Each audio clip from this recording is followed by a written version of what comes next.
김씨 일가의 건강만을 전담해보고 있는 그런 만수무강 연구소가 따로 있습니다. 만수무강 연구소. 예, 이 만수무강 연구소라는 것은 말 그대로 김 부자의 만수무강을 위해서 존재하는 그런 연구 기관인데 어허. 여기서 이제 김 부자가 먹는 그런 식자재들을 분석하고 네. 또 이제 건강 식품을 그런 개발하는 곳이라고 말할 수 있습니다.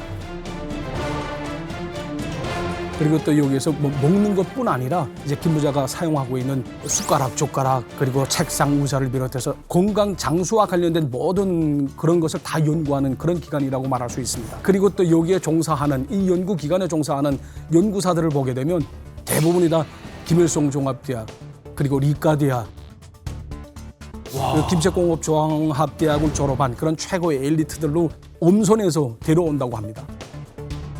북한 주민들은 잘 모르는 베일에 쌓여 있는 기관이 바로 이 만수무강 연구소입니다. 최근에 이름이 바뀌었어요. 그러니까 김일성, 김정일 때까지는 만수무강 연구소였는데 김정은 시대에 들어서 장수연구소로 이름을 바꿨습니다. 근데 이게 참 흥미로운 게 이 만수무강 연구소가 왜 생겨났는지에 대한 비하인드 스토리가 재밌어요. 1970년대에 김정일이 후계자 자리까지 오르기가 이렇게 순탄치는 않았거든요. 일단 김일성의 동생인 김영주를 제쳤어야 됐는데 이복 동생 김평일도 제치고 그렇지. 김정일이 후계자 자리에 올랐잖아요. 그렇기 때문에 초반에 아버지 김일성에게 잘 보여야 했던. 그래서 아버지의 환심을 살 게 뭐가 있을까 생각하다가 딱 좋다.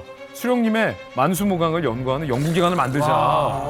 좋잖아요. 진짜 좋아하겠다. 근데 속내는 야 이게 만들어 놓고 아버지가 언제 살지도 모르는데 저거 내 장수를 연구하는 연구기관이기도 한 거예요. 그럼요. 그러니까 사실은 정치적인 의미로 처음에 만들어진 게 만수무강 연구소였는데 이게 자기 자신의 어떤 장수 만수무강을 위해서 만들어진 연구소인 거죠.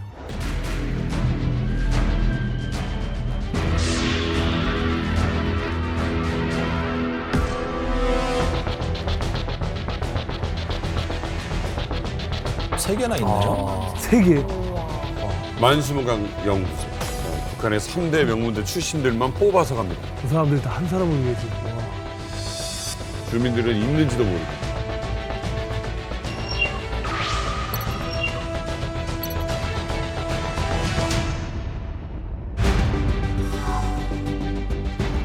(2,500명)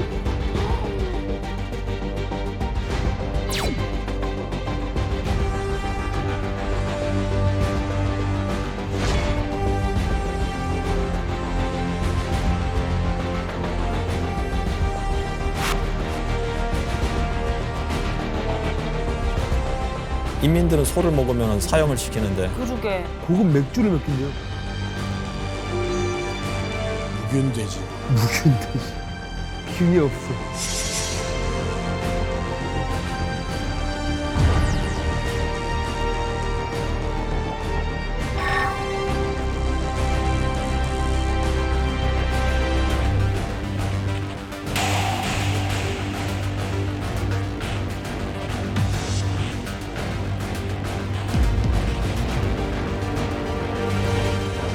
기가 막히죠? 네. 베일에 쌓인 만수무강 연구소. 아, 이곳이 참 어떤 곳인지 궁금하죠. 그래서 만수무강 연구소, 북한 과학자 중에서도 선택된 극소수만 들어갈 수 있다는 곳. 그곳에서 연구를 하신 두 분을 모셨습니다. 김병수 씨와 이윤걸 씨를 모셨습니다. 반갑습니다. 자, 먼저 인사 부탁드리겠습니다. 네, 안녕하십니까. 저는 북한에서 김 부자의 건강장수를 연구하는 만수무강 연구소, 저희 연구소 명칭은 만청산 연구원이었습니다. 거기서 연구사로 근무했던 김형수입니다. 예, 고맙습니다. 아유, 우리 영수님. 저는 이윤걸이라고 하고요. 네, 북한에서는 리과대학 생물학부 세포생물학과를 졸업하고 네. 동물생리학회에서 최연소 준박사를 받고 우리 말하면 그래요? 석사를 받고 김일성, 김정일 장수를 연구하는 연구소인데 네, 내부에서는 활부라고 부르거든요. 팔부. 그런 연구소에서 일하다가 왔습니다. 대단한 생각입니다. 야, 되게 미남이세요. 감사합니다. 해병 돌격머리를 하고 있는데 잘생긴 사람만 가능하거든. 맞아요. 이름을 갖다가 그 영어식으로 읽으면 이연걸이 돼서. 아니 김영수님, 이과대는 인정하시는 곳이죠? 거의 인정하죠. 이과대학은 예전에 또 김일성 종합대학 분교로 되었습니다. 분교. 거기서 분교가 있어. 참고로 리과대학은 사실은 조선노동당 조직지도부 직속 리과대학이었어요. 아, 그래요? 공정잡 때 분결이 있으면서. 아, 그 내가 분격이 86년도 국가가온 재정이 좀 어려우니까 국가적으로 넘어가는 상황이었어요. 그죠? 그러니까 만약에 다시 기회가 있다면 김일성 종합대 가시겠어요? 리과대 가시겠어요? 리과대학 가죠. 원래 두 개 다 받았던 적이 있어요. 저는 특별한 케이스여가지고 그랬는데 제 아버지 어머니가 다 엔지니어 출신들이기 때문에 그래요. 관체 제가 오래 가지 말을 것 같은데 사이언스 하는 게 낫지 않겠냐 뭐 해가지고 김영수 선생님은 다시 기회가 있다면 리과대 가시겠습니까? 김일성 종합대. 둘 다 안 가려고 합니다. 네, 지금 제가 한국에 와서 보니까 어디 가서 제가 대학 졸업했냐 말하면 물어볼 때마다 말하기 좀 딱합니다. 왜냐하면 김일성이라는 이름 들어가니까 다 안 좋아하더라고요. 왜냐하면 우리 민족의 원흉 아닙니까 사실은. 근데 그 이름을 단 대학을 졸업했다는 게 차마 물어보면 말하기가 좀 그럼 딱합니다. 어떻게 뭐 그냥 이렇게 해야 돼? 왜 종합대 얘기? 아 그래 그래서 간단하게 말하면 김대 이렇게 말합니다. 김대. 김이 좀 빠졌다 김대. 우리 이윤걸 박사님은 어떤 연구를 하셨습니까? 저는 북한에서 냉동생물학이라고 혹시 들어보셨죠? 냉동 생물학이요?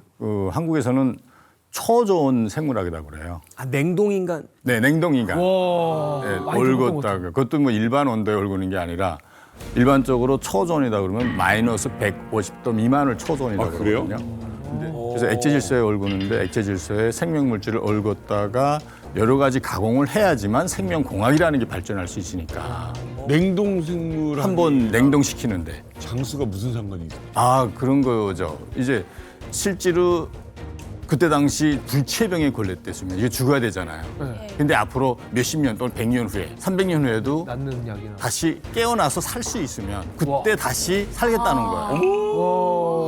그러니까 만수막 연구소에서 그 세포 동결 통해서 조금 더 나아가서 김일성, 김정일까지 냉동시켜서 살릴 수 있는 그런 것까지 하기 위해서 사실 저를 스카우트된 거예요. 원래는 출신이 웬일이야. 토대 나빠서 절대로 못 가는 건데 네. 냉동인간 만드는 방법은 뭐냐면은 심장이 딱 멈추잖아요. 그럼 30분 이내에 체온을 갖다 영하 3도까지 딱 끌어내립니다. 그 상태에서 피를 다 빼는 거예요. 피를 다 빼내고 피 대신에 이제 부동액을 집어넣는 건 왜냐하면은 냉동시켰다가 다 하게 되면 예컨대 채소 같은 거 이렇게 하게 되면 이게 세포가 다 파괴가 되거든요. 물러주고. 그러니까 그걸 막기 위해서 이제 부동액을 집어넣어가지고 영하 79도까지 그러니까 액체 질소 안에다 집어넣는다고 하거든요. 아우. 그 상태에서 나중에 이제 해동을 하는 건데 가장 큰 문제 역시 이게 설사 된다 하더라도 뇌는 어떻게 하느냐. 만약에 딱 됐는데 내가 내 뇌가 아니야. 누구야? 내가 아닌데. 그렇죠. 근데 그럼에도 불구하고 생각해보세요. 내가 본인이 당사자라면 어차피 난 죽어야 돼. 혹시 모르잖아. 이런 희망을 갖고 동면에 드는 게 그냥 죽는 것보다 훨씬 좀 불안하지 않을까. 희망적이죠. 그걸 이제 90년대부터 하셨다는 거죠? 그러니까 실험은 89년부터 들어가서 91년에 성공해서 91년에 논문, 첫 논문이 나왔습니다. 아, 지금 논문도 쓰셨습니까? 그렇죠. 네, 논문도 제가 그 논문으로만 3편이 이미 그때 당시 그러니까 뭐 북한에서는 각 분야마다 학회마다 잡지가 하나씩 있습니다. 네. 우리말하면 KCI급. 근데 KCI급 생물학 잡지에 제가 3편이 나갔고요. 어떤 걸요? 관련돼 가지고 신생지 배자의 초급속 동결 보존에 대한 연구 1보, 2보, 3보로 이렇게 나가. 한국 가서 보니까 북한 과학기술 네트워크라는 게 있었어요. 북한 국가과학기술에 대한 모든 걸 이렇게 사이트 해가지고 했던데 거기에 제 논문이 있더라고요. 여기 있네요. 근데 문제는 이 공학이라는 건 생명공학이라는 건 돈이 어마어마하게 들거든요. 근데 북한은 실험까지는 성공할 수 있지만 현실적으로 상용화해가지고 김일성, 김정일, 김정은까지는 할 수 있는지 모르겠어요. 근데 지금 이후에 이 관련된 놈은 누구도 못 쓰고 있더라고요. 제가 이제 서치를 해보니까 아마 쉽지 않을 거라고 생각합니다. 저도 사실은 제 사비를 되게 많이 들여서 한 거거든요. 그러니까 사실 저는 그 이윤걸 씨가 연구한 이 기술이 북한의 영생을 꿈꾸고 부활을 꿈꾸는 독재자들에게 상당히 관심이 있다고 봐요. 실질적으로 미국의 이제 알코 생명재단이라는 곳이 있는데 이 재단에서는 150명의 이미 냉동인간을 지금 했고요. 그 기술이고 전 세계적으로 600명 정도의 냉동 인간들이 지금 있어요. 그리고 나도 이거를 받아볼래요라고 줄 선 사람이 한 3,000명 정도 지금 대기하고 있고요. 만약 김정은한테 이 기술을 어플라이 해가지고 냉동 인간으로 보존이 됐어요. 근데 50년 후에 깨어났어요. 그러면 아마 국제재판소에서 갑시다 이러고 재판 받아야 돼요, 정말. 주애가 예. 아빠 내가 100기 들었어. 그런 상황이에요. 그래서 제가 봤을 때는 지금 상황이 쉽지 않겠다. 그런 재판 끝까지 생각을 하면은 단순히 다시 살아나는 것이 그렇게 흥미로운 일은 아니겠다라는 생각이 드네요. 일단 목숨이 먼저니까. 그리고 원래 범죄 이런 행각들도 15년 정도면 지워주지 않습니까? 아니요, 당신은 안 돼요. 냉동과 더불어서 그렇죠. 공소시효가 정지가 됩니다. 원래 좀 공소시효가 그것도 얼어버리는 거죠. 같이 열리는구나. 그래서 사실은 이윤걸 박사님이 그때 당시 그때 시대상에서 대단한 연구를 하신 거잖아요. 최연소 준 박사도 받고 이런 분이 탈북을 했으니 북한 이 김정일 입장에서는 얼마나 억울하고 분통했겠습니까? 어떤 영화의 명대사가 있잖아요. 내가 갖지 못하면 어떻게 한다고요? 부숴버리겠어. 그래서 그때 당시 북한이 이런 마음으로 아마 이윤걸 박사님을 모함하는 영상을 우리 민족끼리 유튜브에 정성스럽게 만들어서 올려놓은 걸 또 저희가 찾아냈습니다. 함께 보시죠.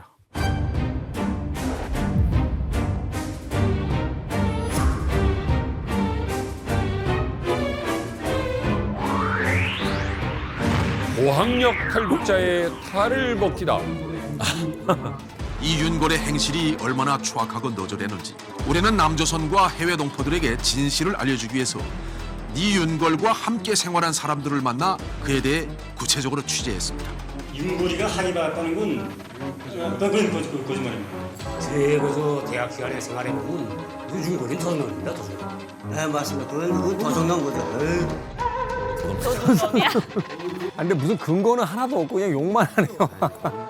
윤걸이는 좀 먹게 먹는 겁니다. 그래서 돈을 가지고 돈을 매수하고 자기를 내세우려고 하고 비타는 노력도 없이 건달식으로 생활하는 그런.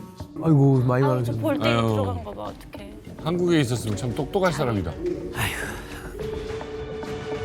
그때 일반 생물 점수가 자가고 3점인가 맞았었겠나? 근데 점수가 낮게 나왔다고? 이거 선생한테 가서 사와봐야 되겠다. 나보고 지금 나하고 단둘이 있는데 지금 나보고 시계 맞으라 말입니다. 3점 받았어. 사와야 되겠다. 제가 수석 진짜 했거든요.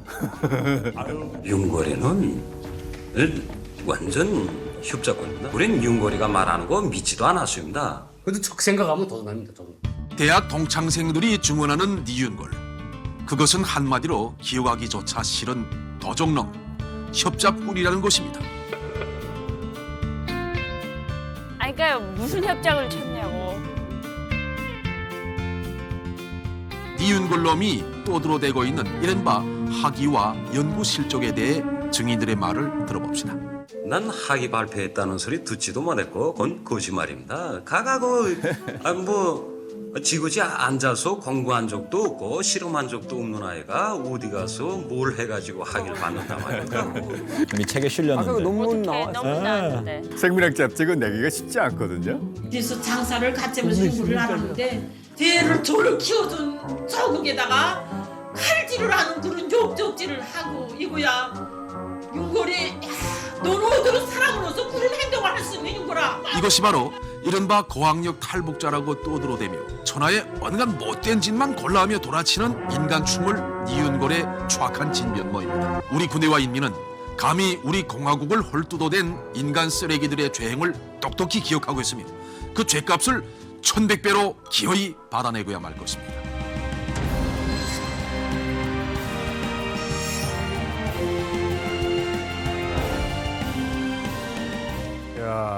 이렇게 협작꾼일 줄 몰랐는데. 그러니까. 어쩌다 지금 보니까. 근데 고학력이잖아요. 근데 고학력 왜 고학력을 붙여온 거야? 왕영 붙이래요. 그걸 왜 그런 거야? 그건 덕질을 말걸. 그러면 대학 졸업생이라고 그러지.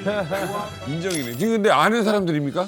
우리가 세포생물학이면 얘네들은 생화학과가 있거든요. 그 두 개과가 있는데 그쪽 애들이고 김찬희 같은 우리 후배고 근데 문제는 우리 학급에 있는 애들은 한 명도 안 나오고. 근데 동네 아주머니한테까지 이렇게. 동네 아주머니. 그런 게 아니라 제가 진짜 도와준 사람들이에요. 어려울 때 도와준 사람인데 왜 그렇게 나왔는지 모르겠고. 문제는 제가 아까 3점 맞았다 그랬는데도 그때 이런 것도 못 말씀드리고 싶은 게 참으시지. 있는데 왜냐면 성적은 절대. 북한은 10점 채점법입니다. 네. 북한에서 이제理科대학 공부 강의는 어떻게 하는가 하면 거의 대학원 강의입니다. 중점적으로 30분 동안 쫙 이번에 오늘 강의를 이렇게 하고 그래가지고 논의하는 거 그런 식으로 가고 마지막에 시험 칠 때 어떠한 시험 문제를 내는데 주관적으로 시험 내거든요. 근데 저는 가능성 있는 논리에 대해서 얘기를 했어요. 물론 배워준 게 아니었어요. 근데 재미있게 저 3점 왜 줬냐고 이렇게 얘기하고서는 왔는데 맞았네. 네, 맞았는데 들어보세요. 재밌는 사실이 있어요. 며칠 있다가 내가 말했던 논리대로 새로운 실험으로 논문이 발표됐어. 그래서 그 자리에서 10점 받았어요. 성적이 올라갔네.